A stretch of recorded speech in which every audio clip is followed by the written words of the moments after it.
Hola jóvenes, bueno miren, el problema del cual estoy haciendo referencia es este que aparece en su libro. Es un triángulo rectángulo y tiene las características que habíamos mencionado. Tiene un ángulo de 90 grados en esta parte, en la parte de abajo.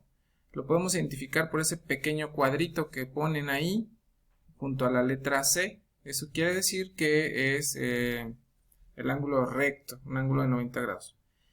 El lado de abajo mide, si vamos a decir centímetros, pues en este caso mediría 1 centímetro. La hipotenusa dice que mide 2 centímetros y el otro lado mide la raíz de 3, ¿sí? No se vayan a dejar asustar porque dice raíz de 3, simplemente para saber el valor exacto, pues lo ponemos en la calculadora, sacamos raíz de 3 y esa es la longitud que tendrá. Que como ya en alguna de las clases les había comentado, que este lado es el mediano.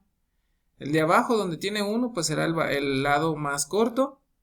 Entonces, si este es el mediano, pues debe de valer o medir más de 1, pero menos de 2, porque el lado más largo de un triángulo rectángulo de este tipo es este, ¿no? Donde está el 2. Siempre será la hipotenusa. ¿De acuerdo? Entonces, bueno, ya tenemos los tres lados. Los tres lados tienen dimensiones o longitud. Y solo nos falta saber el ángulo de referencia para saber o determinar cuál será nuestro cateto adyacente y el cateto opuesto.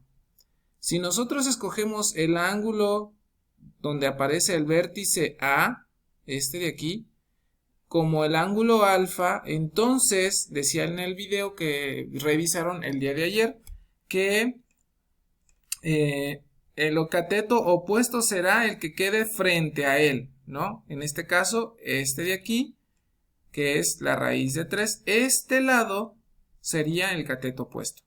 Y por consecuencia, si este ya es la hipotenusa, el único que nos queda o que nos falta es el cateto adyacente, que sería el que está abajo. También en el video mencionaron que la hipotenusa siempre será el lado que quede opuesto al ángulo recto. Si este es el ángulo recto, una vez que ya lo identificaste, bueno, pues la hipotenusa será este. ¿De acuerdo? Esa es otra característica.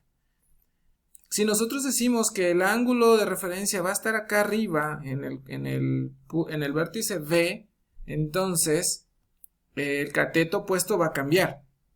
Debe de ser el que esté frente a él. Y el que está frente a él no es el de la raíz de 3, sino este de abajo, ¿verdad? El 1, el que dice 1. Este sería el cateto opuesto. Y si este es la hipotenusa, entonces el cateto adyacente sería este. ¿De acuerdo?